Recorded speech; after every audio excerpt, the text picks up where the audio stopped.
Hey guys, and welcome back. In today's video, I'm going to be talking you through some of the ways that you can make the most out of your slinger bag. If you've seen some of my previous videos, you'll see that I've made a video for beginners and intermediate players, but today we're looking at the slinger bag use for advanced players. However, if you're not an advanced player, I'm sure you'll gain something from this video too. So let's get into it.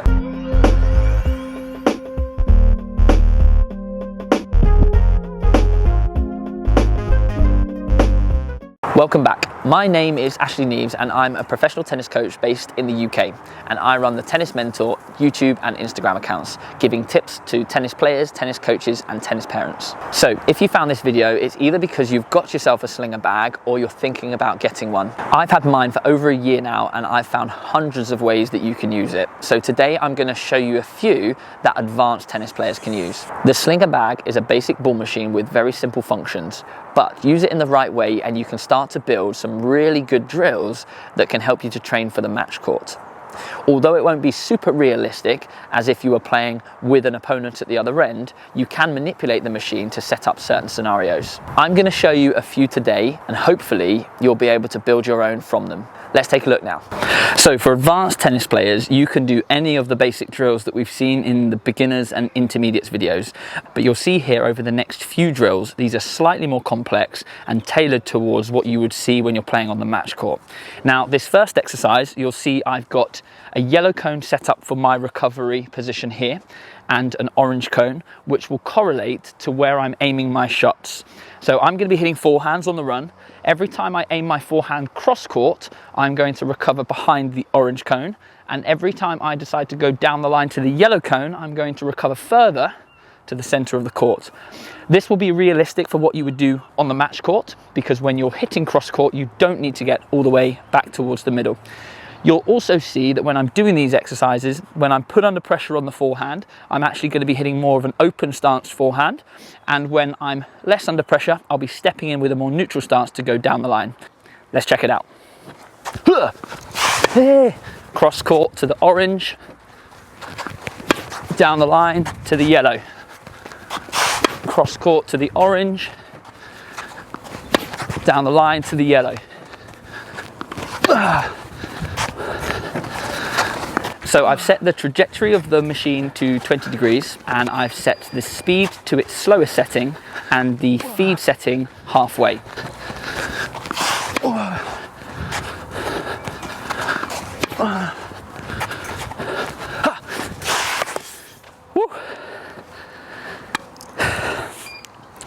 You can see how tough that one is straight away. So as you will see, I can do exactly the same drill on the backhand side. All I've done is I've turned the machine with the same settings to point to my backhand corner, and I've changed the yellow and orange cones at this end to correlate to recovering further when I hit down the line. So you can probably hear I'm a bit out of breath after that first exercise. It's good to do it in sets of 10, have a breather, switch it on again. Having this remote allows you to do that from your pocket. But yeah, let's see how I get on the backhand side. So remember, it's the same settings. I'm going to recover to the yellow marker when I hit to the yellow and to the orange when I hit to the orange. Okay, let's go.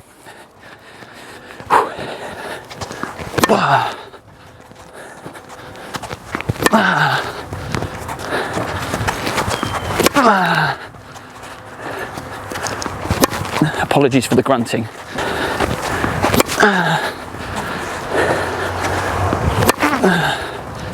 Two more.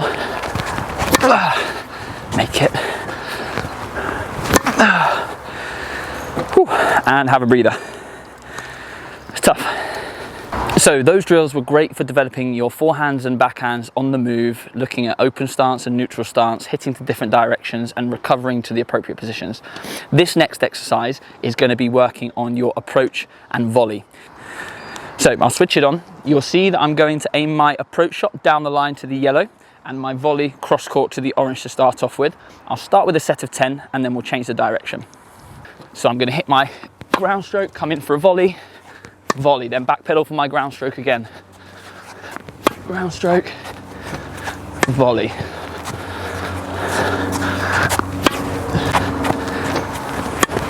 As you can see, to start off with, I'm going yellow on my ground stroke, orange on my volley. Now, of course, we wouldn't approach volley in succession in a match, but what it does do for you is allow you to work on your movement going forwards down the court and work on your fitness when recovering back as well. Good.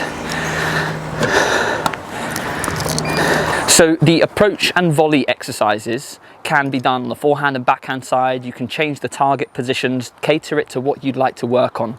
But the overall theme here is giving yourself a good workout and trying to manipulate the machine so that you can work on the relevant footwork patterns you'll need for the match court. As I said, the forwards movement is going to be super realistic. We wouldn't move backwards like this in a point. However, it's making you fitter and it's making you faster. So I'm going to do this on the backhand side now. Approach and volley. And again, approach, split step, volley. And again, approach, split step, volley. You can change it up. You could go for a forehand approach and a backhand volley, or you can go for a backhand slice approach for a forehand volley.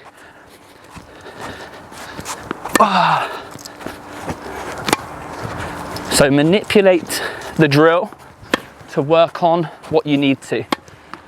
Oh yeah. So there we go, a simple approach and volley drill. So on this exercise, we're going to be looking at your serve and ball three. Very important shots to win matches. We know that over 70% of points are finished within the first 4 shots, so it's crucial that you can hit a good serve and you can put ball three where you want it to go. So you can see here I've set up targets for my serve to go down the tee and ball three to go down the line into my opponent's backhand if they are right-handed. I've set the machine to the slowest feed setting, and on the speed setting, I've got it 2 notches up from slowest with a trajectory of 20. For me, that setup is good for the timing of my serve. Obviously, if you've got a faster rhythm, you may want to increase the speed or the feed setting so that you've got less time between your serve and ball three. But what you want to do is set up the machine so that you're hitting your serve, landing, and then being ready for ball number 3. So let's check it out. So the first ball's for a serve. Second ball. There we go. So you can see that after my serve, I'm ready to pounce on ball number 3. Oh, good. That was quite a defensive ball 3. I think I put an extra bounce in there on my serving routine, so I'll go for 2 bounces. Perfect. So I figured out there that with 2 bounces in my serve routine, that gives me the perfect timing for ball number 3.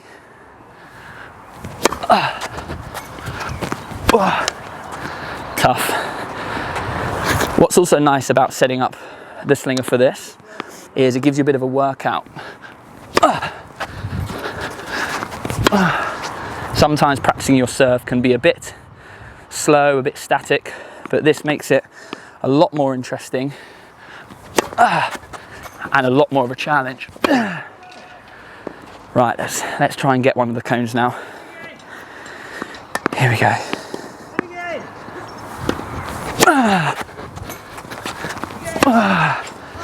Good. A bit noisy over there, aren't they?